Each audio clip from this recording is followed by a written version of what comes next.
It's not about Bitcoin. The underlying technology. Unbanked populations that can't get access to capital. They don't have access to a bank account. Musicians can earn a living through cryptocurrencies. 在区块链世界当中，Uber 这个公司不需要存在。Do you think some of the financial institutions will be replaced? We don't believe that. And that's just the tip of the iceberg.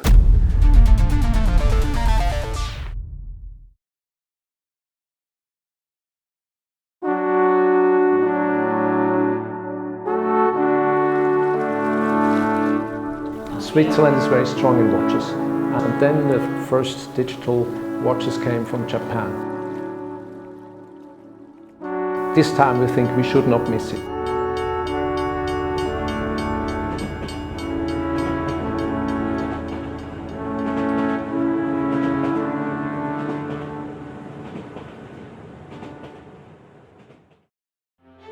In our mind, Switzerland is the mesmerizing Alps on Segantini's canvas. German philosopher Friedrich Nietzsche described it as the most fascinating place on earth. One of the United Nations offices is also located here in Geneva. Bahnhofstrasse in Zurich is the gathering place for bankers. Famous people reside here to pursue seclusion. However, the first time Bianca visited Switzerland, her destination is a place that's not on the tourist lists, Zug. We have only about 130,000 inhabitants here. In Switzerland, we have our rankings, which canton is best in economy, in social welfare. We are always on top. The small town of Zug is the capital of the canton. The streets in the old part of town are narrow. There are no skyscrapers, nor heavy traffic. Zug is not only the richest city in Switzerland, it also sits in one of the most affluent regions in the world. We know about 30,000 companies registered here in Zug, in a small place. The town of Zug has less than 30,000 population, but 30,000 international companies have registered here. People call it one company per person. Recently, this old town has gained a new name, Crypto Valley. In this environment, we have over 500 startups, associations, and researchers, independent organizations working on crypto topics. Here in Zug, it's normal nature. It's you go to lunch and everybody is talking about blockchain. Cryptocurrencies could possibly be very interesting for companies here, and Switzerland is a place where this was at the forefront. One of the good things in country of Zug is when you establish a company, you have to have a deposit account, right? I see. But that deposit account can be in Bitcoin also. I see. In the last 3 years, and it was after Ethereum Foundation came, it's the first time that I feel a wave of startups. Most people from outside, they think that we as government, we put a strategy named blockchain strategy 5 years ago and we invested a lot of money. And this was not the case. So I always say there is no blockchain strategy. We have the policy on a good overall framework for every company. And I guess that within 5 years, the blockchain technology will be a normal technology.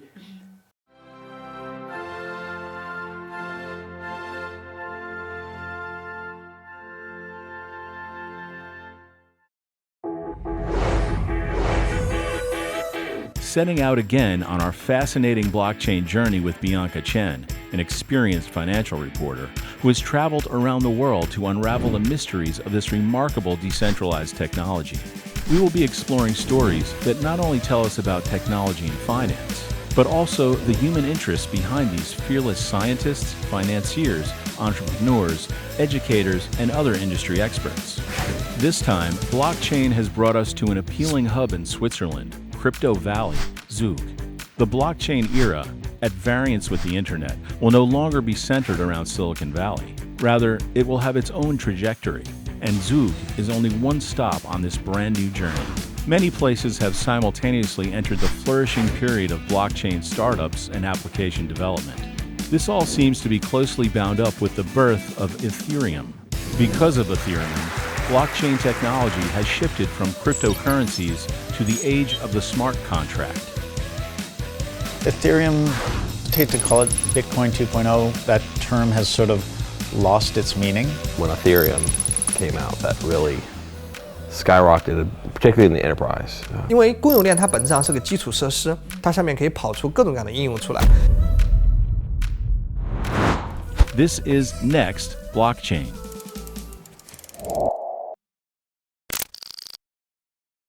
Can you share your childhood dream? I'm not sure. What childhood dreams did I have? I don't know.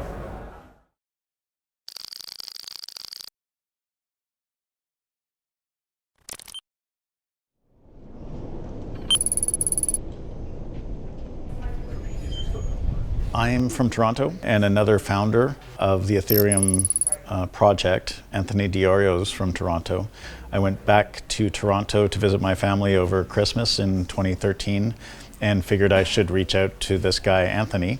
And so we spoke on the phone. He mentioned that this guy named Vitalik Buterin. Vitalik is a brilliant young man. 我认识他的时候，他只有19岁，现在可能就23岁吧。Vitalik wrote the white paper and started sharing it more and more. Vitalik 第一次来到中国，在14年3月份他就来了，在峰会上面也提到了这个 Ethereum 以太坊。He was so famous. I'm sure he gets mobbed by people everywhere.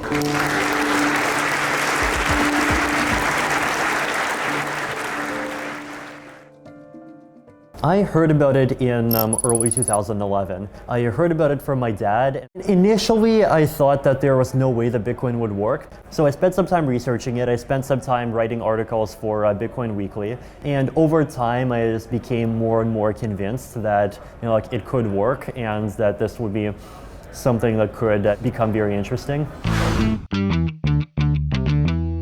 In 2013, I was already working in the blockchain space for 2 years, and I saw that there was a lot of interest in and growing interest in blockchain applications going beyond just currency. I realized that there were so many different applications that you could possibly do on a blockchain and that people were interested in doing on blockchains, but the platforms that existed at the time were only really designed to do one application, or maybe to do a small number of applications.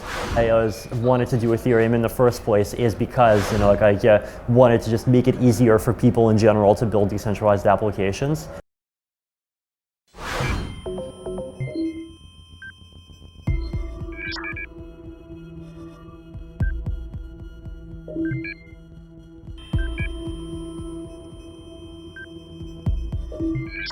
Summer 2015, we were in a small office. It was a very stormy afternoon in New York City. We had Dawn and Alex Tapscott visiting us in the office, and we all watched in amazement as many different people around the world downloaded the client. Many different people in the world ran some software that scoured the blockchain. All these people, based on some suggestions, self-organized the network into existence, and they all turned it on, ran the software at roughly the same time, and all the different nodes connected with one another for the first time. It was pretty remarkable. And I think the value of smart contracting platforms like Ethereum could be very, very significant. John Chambers, who's the CTO of Cisco Systems, says that if the internet were a private company, it would be worth $20 trillion. That's how much value it creates in the economy. So Ethereum, it could be worth zero if it fails and something else does it better. But if it wins, it could be worth trillions of dollars.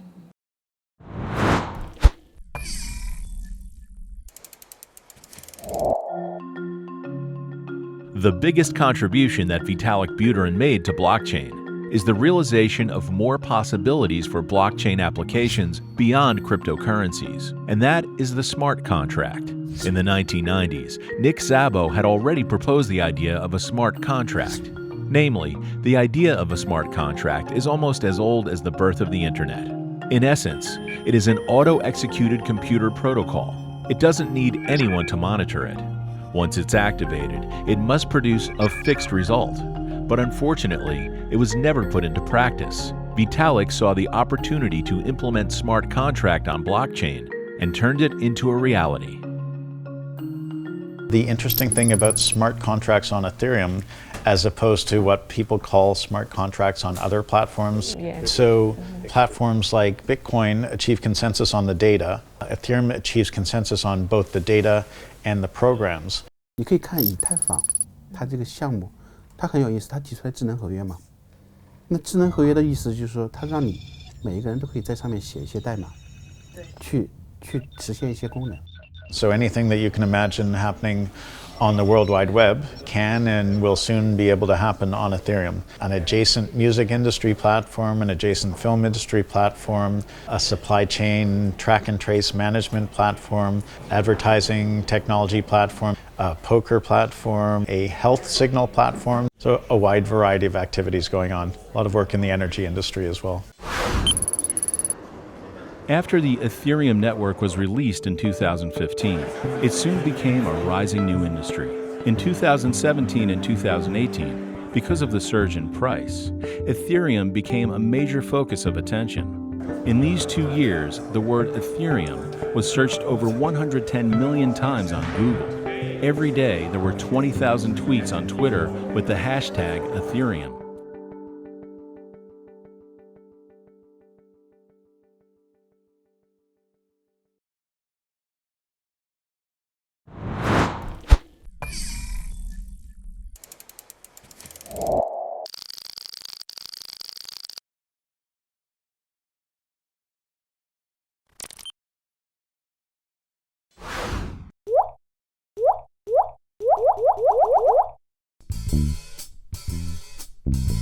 In November 2017, a cat breeding video game based on the Ethereum blockchain was released online.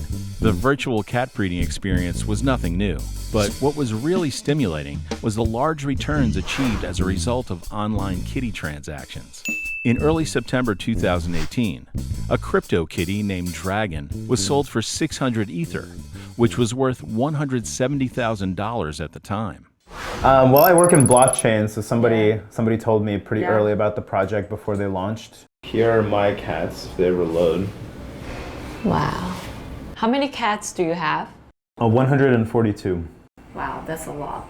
Show me how to get a cat and how this kitty works. You basically have to have Ether and MetaMask. So MetaMask is a Chrome extension that will allow you to send Ether payments to websites. If you don't have any CryptoKitties, you just go to the marketplace, and let's say I want to buy this one. So if you have a CryptoKitty, you can sell it, just like when you bought it. You can breed it with another CryptoKitty to create a third CryptoKitty.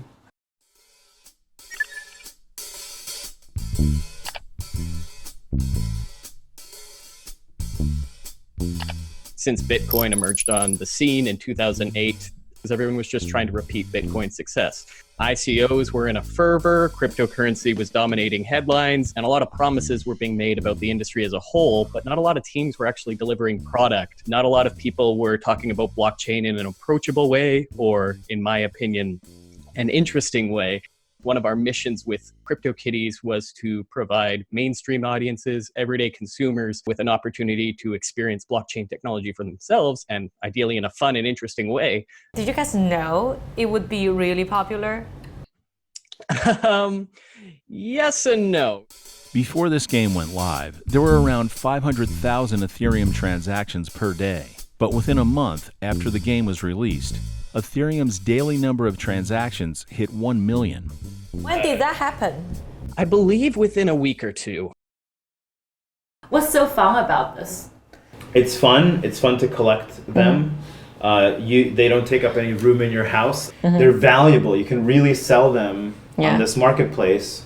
What kind of people are playing CryptoKitties? It's still a pretty challenging game for the average mainstream user. But I think people who are a little bit tech savvy, or their friends maybe sent them Ether, they can figure this out. We were responsible for 10 to a little bit past 25% of Ethereum's traffic for a long period of time. I say this every time this comes up, but as close as Ethereum came to melting down, we didn't anticipate this level of popularity this soon. And yes, it was unintentional, but at the same time, our team was getting hate mail from people who were trying to run ICOs and had to reschedule them and things of that effect.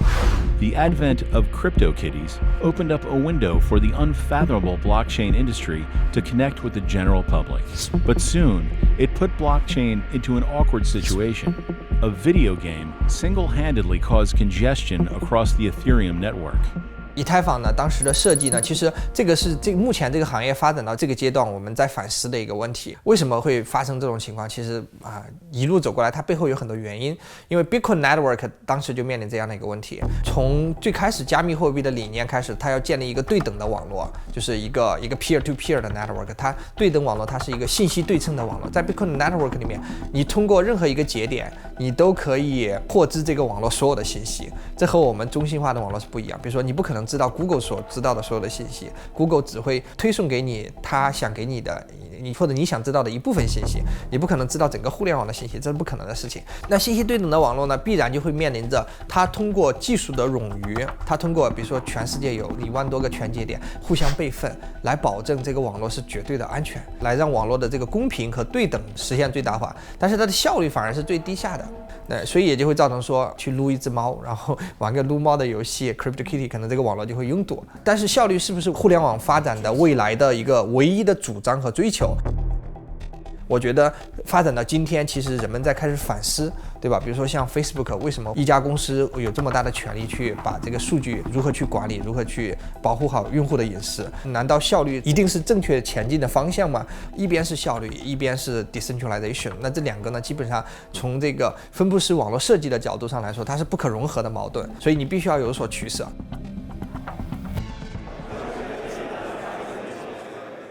Spending a lot of my time on working on scalability solutions for Ethereum. Proof of stake is a new way for a blockchain to come to consensus without relying on large amounts of energy for proof of work mining. This is something that we have been working on for 3 years. POS, or proof of stake. What is proof of stake? How is it different from proof of work? Why can it help to solve the blockchain scalability problem? Sunny King is another mysterious person in the blockchain world after Satoshi Nakamoto. Sunny has never attended any public events. There is no personal information about Sunny on the internet either. Peercoin, which Sunny created in 2012, is the first cryptocurrency based on proof of stake. This has opened up a new discussion for solving the blockchain scalability problem.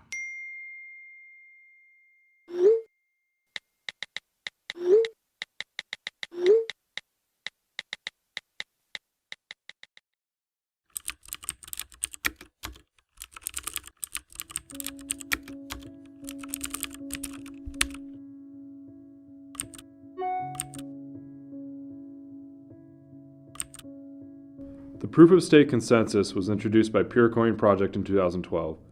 The thesis was that the proof-of-stake alone can support distributed consensus without the need of energy consumption. Bitcoin's proof-of-work consensus, on the other hand, depends on the massive consumption of energy, which limits the technology's scalability and efficiency. Without these limitations, blockchain technology can then scale to millions of independent chains operating a diverse and prosperous economy. Proof-of-stake consensus uses a built-in token to assign weight. The weight given to one's decision-making power is in proportion to one's token amount held, also known as the stake. This approach eliminated the need for energy consumption, thus freed the blockchain technology from the efficiency and scalability limitations associated with proof-of-work consensus. Vitalik had started to study POS as early as January 2014. But only at the end of October 2017 did Ethereum release the first technical document on its POS system, Casper. It still hasn't been implemented yet. Why is it so hard to transform Ethereum into proof of stake? Ethereum chose to focus on the issue with nothing at stake. Ethereum is also attempting a hybrid design which may not benefit from the main innovation of proof-of-stake consensus that freed the blockchain technology from the limitation of energy consumption. My guess is that these choices have also made its design overly complex and costly to implement. But in any case, I'm happy to see a major network adopt the proof-of-stake consensus technology, even if it is just partially. I'm also spending some time on just researching various improvements to the Ethereum protocol that can be made and seeing how they can be kind of implemented most easily.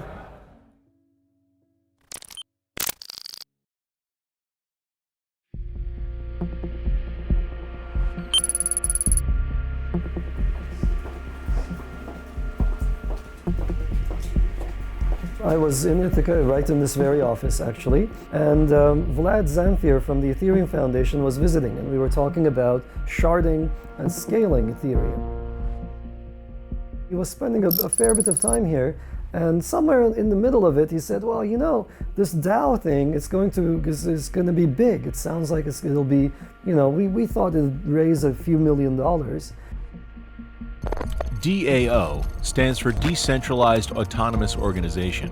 What Professor Seirer mentioned was the famous organization, the DAO. It is a decentralized venture capital fund that's running as a smart contract on the Ethereum blockchain. It is not controlled by anyone or any organization. Investors send Ether to obtain the DAO token. The token holders would then vote to decide which projects to invest the Ether funds collected by the DAO. The DAO, the idea behind it was to build a decentralized, autonomous organization you could compare to a company with like 15,000 founders, something like putting money into one pot, and say, when we govern this money, we can now vote how this money is used. They could put it into charities, they could buy products and services which they then would sell, or do something else with it. So this was the idea of the DAO, of a lot of people, like a big joint bank account, you could say, which with so many owners, they together control the money and see how it's spent. This was the idea behind it. This might potentially be very, very big because people really happen to love it. There's a lot of momentum behind it, and it's dangerous, right? If there is a contract that's vulnerable that attracts so much money, it's dangerous. So I decided to look at it. Vlad Zamfir and Dino Mark and I, the three of us put together various different bugs we found in the DAO. Meanwhile, the DAO had been started. It had started to actually attract money. This thing only collects money for 28 days, and then it starts being able to make decisions of being able to give the money out, and it becomes vulnerable at that point. So we started writing up our findings, and we're working against time now. If the 28th day hits and we haven't published, then the public will be vulnerable. So at some point, I think around day 25 or so, I just went public with the document. How many bugs did you find? The time I made it public, it was 6 bugs. And over the course of the next few days, we extended that to about 9.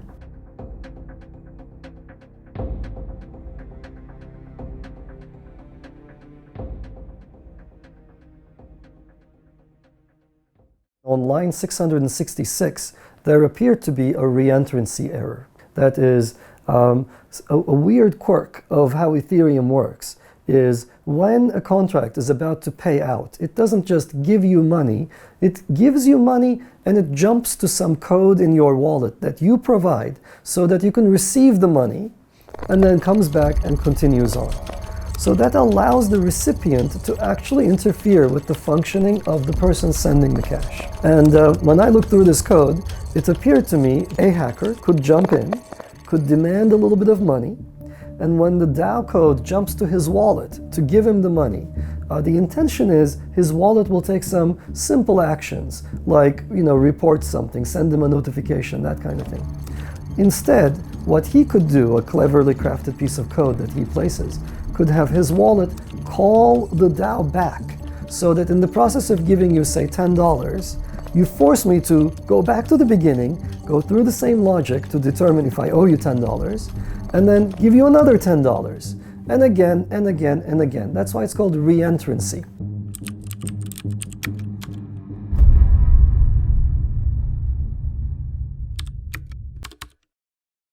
It was a June day, and I was very, very sick. My son had gotten some kind of a cold, and so I was in bed with a miserable summer cold. My eyes were tearing. I just hated life and everything. So I couldn't really look into whether or not the bug was exploitable. So I picked the smartest graduate student who knows the area, and I wrote him a message saying, hey, I think there's a reentrancy bug. Can you take a look? And he looked into it and came back to me and said, well, I don't think it's exploitable. And this is one of many other suspicions I've had about code. Like, this is how these code audits actually work. You have 20 suspicions and then only a subset of which turn out to be actual problems. So when he said it's unexploitable, I said, okay, well, if he says so, then it probably is not exploitable. And so I wrote it off as one of the many different things that we explored but did not pan out.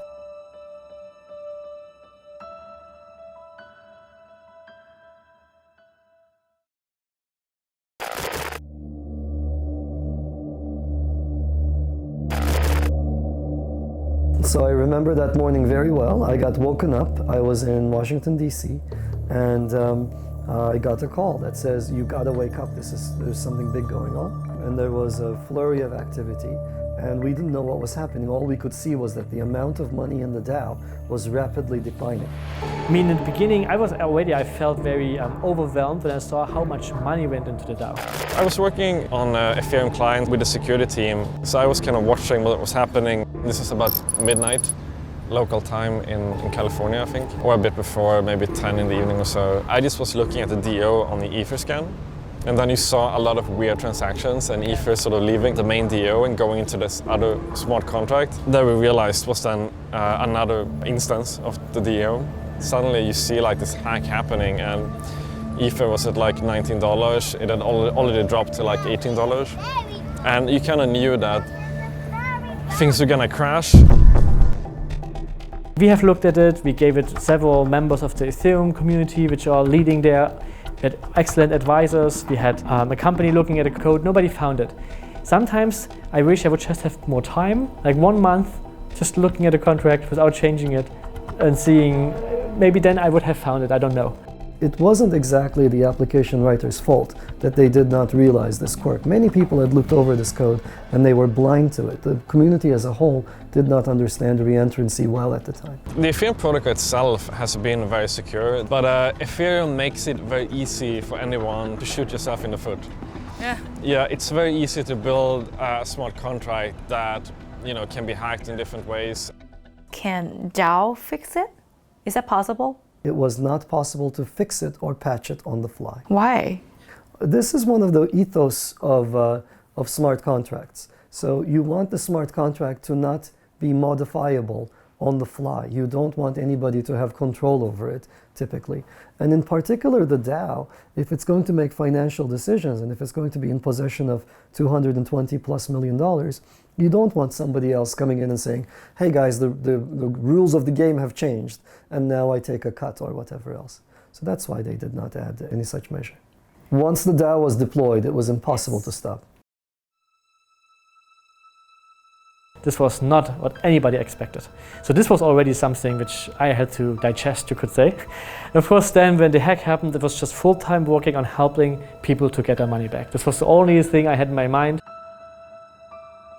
I was one of the first guys to kind of ping everyone that something started. There were multiple people who saw it, even just a few minutes after. Vitalik, Gavin Wood, Christopher, Jens from Slogit, and several other core developers. And everyone was sort of, you could hear in the voice, everyone sort of, it was very tense.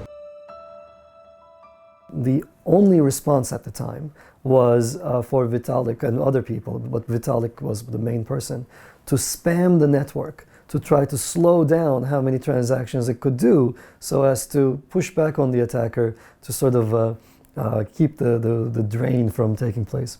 People often say, Vitalik has single-handed control over Ethereum, this and that. Vitalik had no control over Ethereum. He was reduced to spamming his own network to try to slow down a hack. The hackers' vicious attack left everyone clueless and helpless.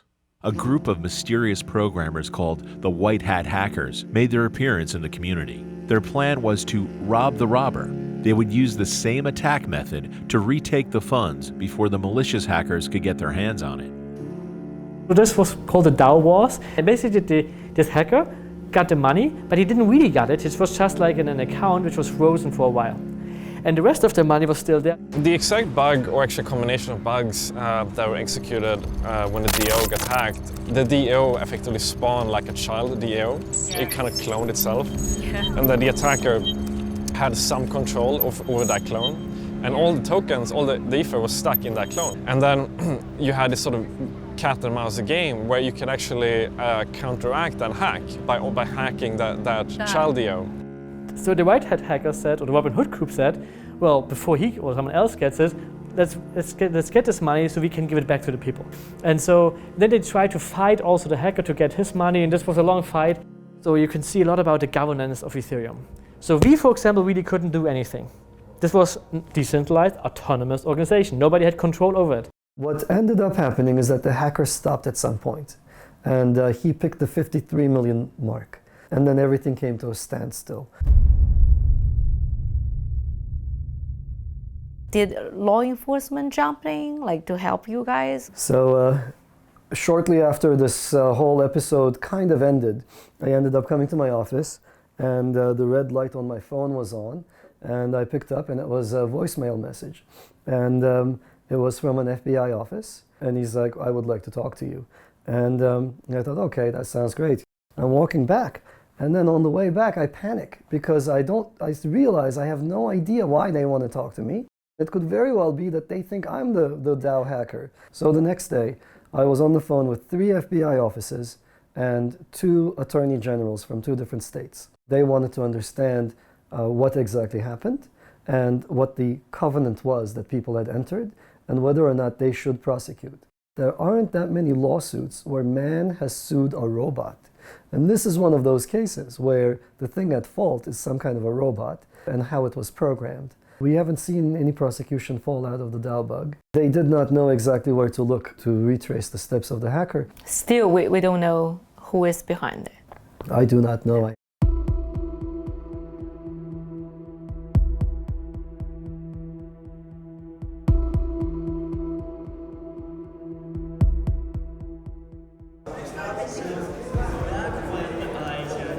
Do you think Vitalik did the right decision to do the fork? Absolutely, but it wasn't Vitalik's decision. There was a very interesting meeting. It happened in this very building. We were holding an Ethereum boot camp, and the heavier cannons of the Ethereum world were all here. I shouldn't say that. And the main question, at least for me, that I asked immediately was, well, you can tell me the truth about what it is that you intend to do with Ethereum.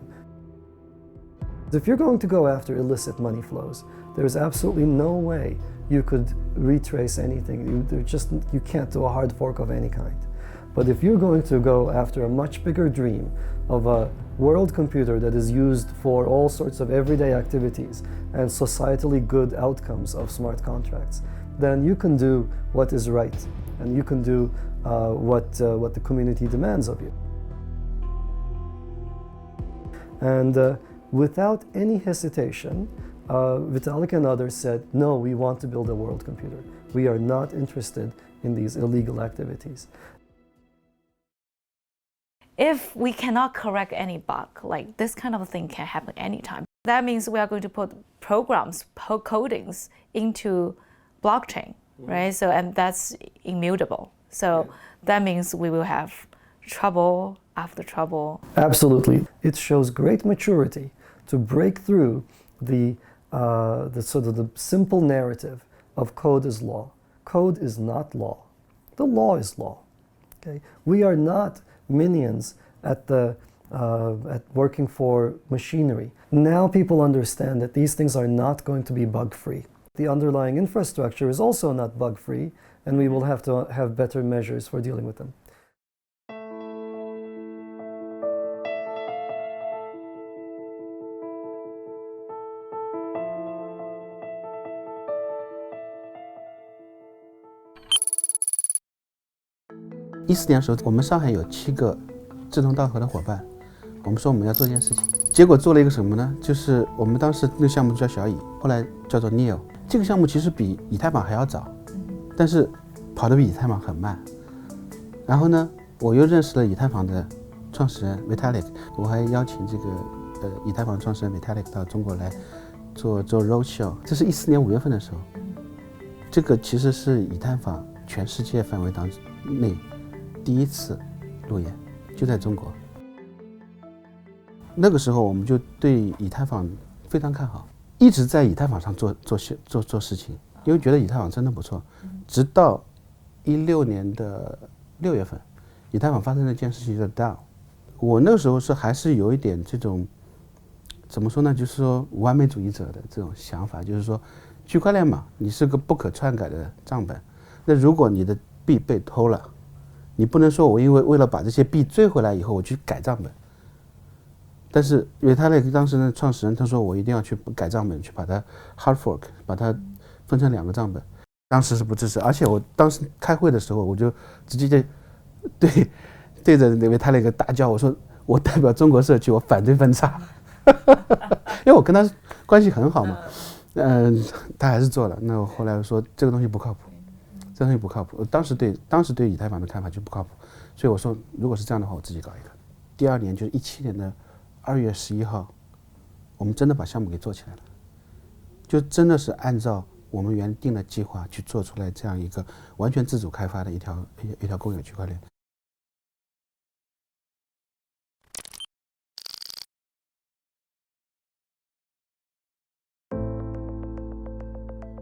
More and more people have realized the importance of building infrastructure while exploring blockchain technology.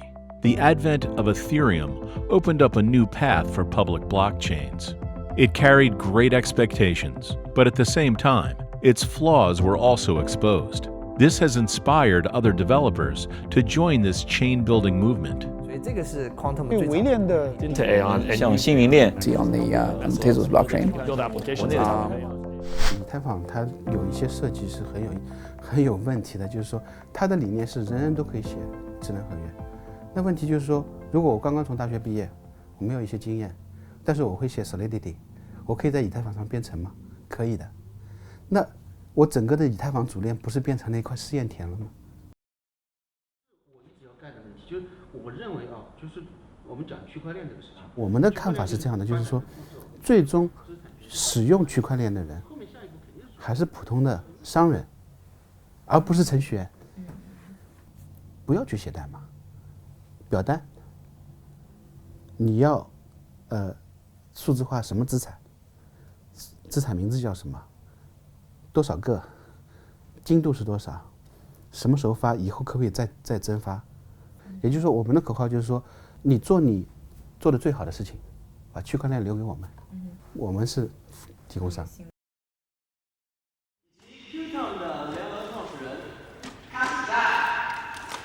因为整个 Bitcoin 它设计了一套非常精巧的一个，像 Bitcoin 每天大概处理30万笔交易，以太坊每天处理100万笔交易，但是还是不够的。但是现在社区里面也有很多 solution 去解决这个问题。那一种解决方法，像 EOS 或者说像其他的一些项目，它可能通过减少这个 network 的这个全节点的数量，然后呢就是来牺牲它的这个 decentralization， 然后来获得更高的效率。比如说它的全节点可能像 EOS 只有21个节点，对。然后那21个节点去记账，获得21个节点的共识的认可，它肯定比你要在7000个节点或者说2万个节点做广播要快很多。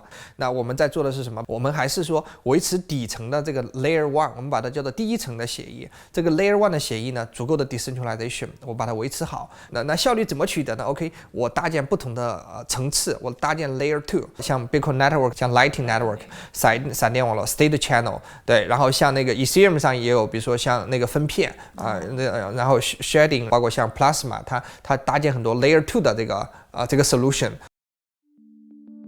Around the world, we saw like thousands and thousands of projects launching on different blockchains. One part of our hypothesis is that there will be many chains, many public chains, many protocols, and many private chains, and they're all going to have to kind of coexist with each other. The challenge became that if we were going to connect all these blockchains, many of them are written with different protocols. You have Ethereum, Bitcoin, EOS, Cardano, Aeon. They all have slightly different nuanced ways of operating transactions, creating blocks, all of these things. We've been designing a function we call the bridge, which is a communication protocol between blockchains. There's an aspect of making sure that we can standardize the way messages are traded between different blockchains, even if those blockchains don't have the same DNA. In 2017, development in public blockchain soared dramatically. We've seen a large number of public blockchain projects launched in the first half of 2018. The industry and the world of capital have invested with unlimited passion and high expectations into the development of blockchain infrastructure technology. So, how much will public blockchain's business be valued in the future?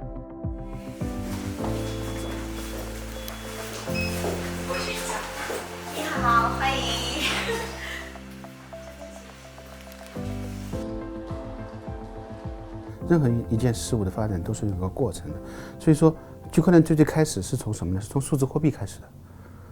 数字货币，你可以看得到，就是下一步是什么？下一步可能是大家可以联想一下，说，哎，如果我货币可以数字化的话，那我其他资产是不是也可以数字化？那大家可以想到就是资产的数字化。那么这一步想完了以后，就想，哎，一个数字资产我怎么拿着呢？我一个物理的人 Eric 怎么拿住数字资产？我拿不住。我必须要有个数字的身份，所以这个不能够跳，你不能直接就跳到那边去，然后后面才能有智能合约。那所以你觉得就是说，像以太坊的出现，或者说智能合约这种提法的出现，是有点来得太早了？太早了，你可以去拷问以太坊的，这个就是推崇的人，就是说有哪一个以太坊上面的应用有10万用户的，应该说是没有。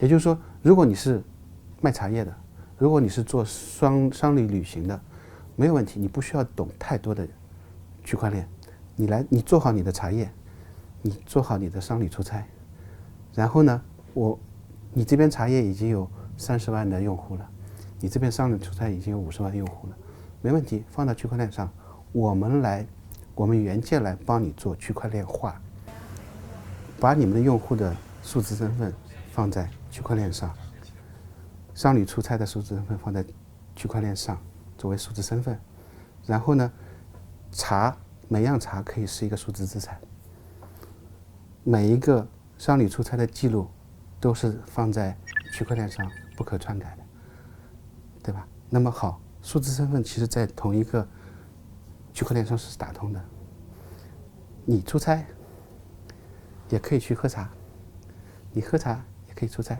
顺便等于是我们做了一个大的平台，用区块链的方式去把资产数字化，把记录存证，把身份数字化，全部打通。那这个不叫智能合约，你会叫它什么呢？我觉得这是一个大的智能资产的一个网络。伊朗马斯在这儿工作。你们自己联想吧。If you look at the cost of enterprise IT systems, they're mainly made up by human capital costs, right? How much do you pay your developers to create the system? How many people do you need to support the system? We believe we can reduce enterprise IT costs by up to 90%, on aggregate, by making it much simpler to develop enterprise IT systems. We've got this concept called liquid development. You don't have databases, you don't have backup and restore, you don't have so many security issues. So, because there are fewer systems involved, the design is simpler, the maintenance is much simpler, and you don't need all these kind of outer layers of support. That's just one opportunity, but it's a very big opportunity. If Dfinity succeeds in delivering this, unbounded computation there in cyberspace, and that ultimately enterprises migrate their IT systems to and save such a vast amount of money, that's potentially $1 trillion chain just there. The key to success or failure of the competition in the public blockchain depends on where the product lands. But there seems to have been a natural barrier between public blockchains and the enterprises. 看现在，比如说Bitcoin 也好，还是 Ethereum 也好，还是新出来的其他的一些 public blockchain， 其实你非常少看到一些具体的企业应用，非常少。现在的公链呢，因为它是遵循的是一种这个 decentralization， 就是去中心化的一个设计，所以呢，它有它的 governance， 就是治理结构有很大的欠缺。另外一个方面呢，我觉得就是现在的经济模型对很多的就是公有链是一个挑战，使得呢企业不愿意去用。为什么呢？因为企业会担心我在上面去实施应用的成本会有很大的波动。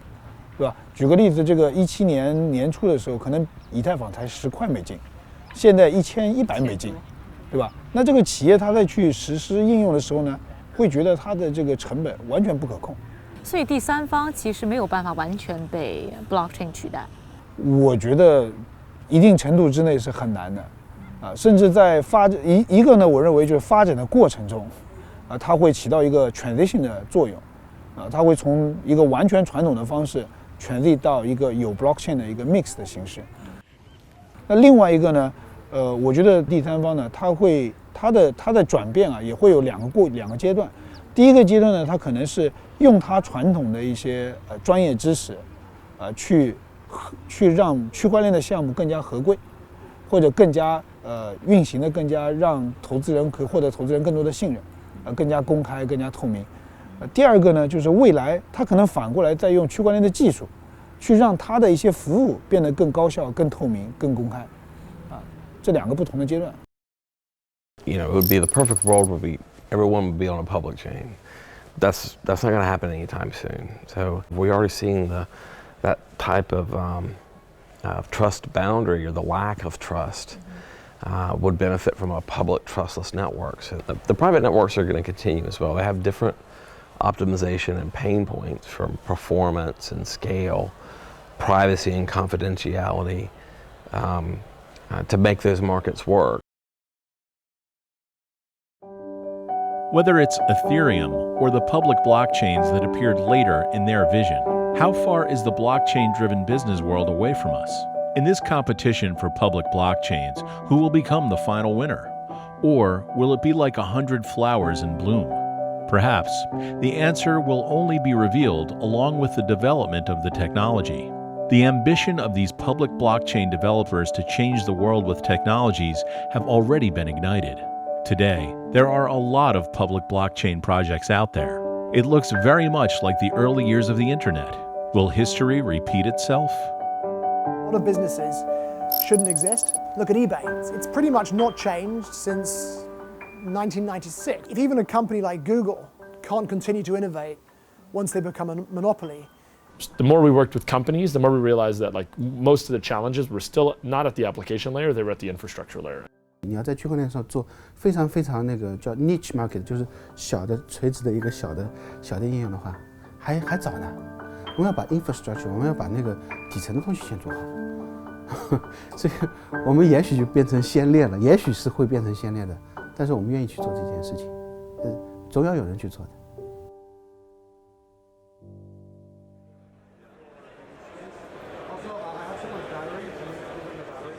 The reason why I wanted to do Ethereum in the first place is because I wanted to just make it easier for people in general to build decentralized applications, and I think that it's already succeeding quite a bit along that dimension. But we'll see where it goes from there. 以太坊我觉得应该有60%的因素可能是因为 ICO 带动了大家对它的认知。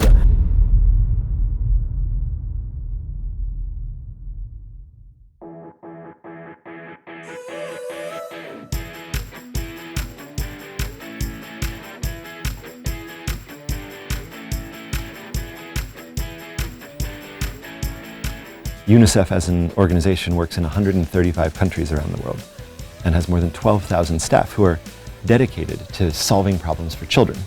And these are problems of education, access to information and healthcare, and how people deal with the world after an emergency. We live in a world where if you're poor, if you're disconnected from a system, you don't have access to the type of information that we take for granted. And in fact, a third of kids in the world have no birth registration. They don't exist in a formal system. There are 60 million children on the move right now because of war or violence. So 60 million kids who have no home, no government that they're attached to. And those are types of problems that information can help us solve if we know where young people are, if we know what their needs are. And if we can do that with fluidity that's not bound to a national border, if we think about an application of a distributed ledger technology that could allow us to understand information better, to have more transparency, or to create systems that are fundamentally decentralized but accessible, those are things that we think can empower UNICEF and the governments that we work with to do our job better.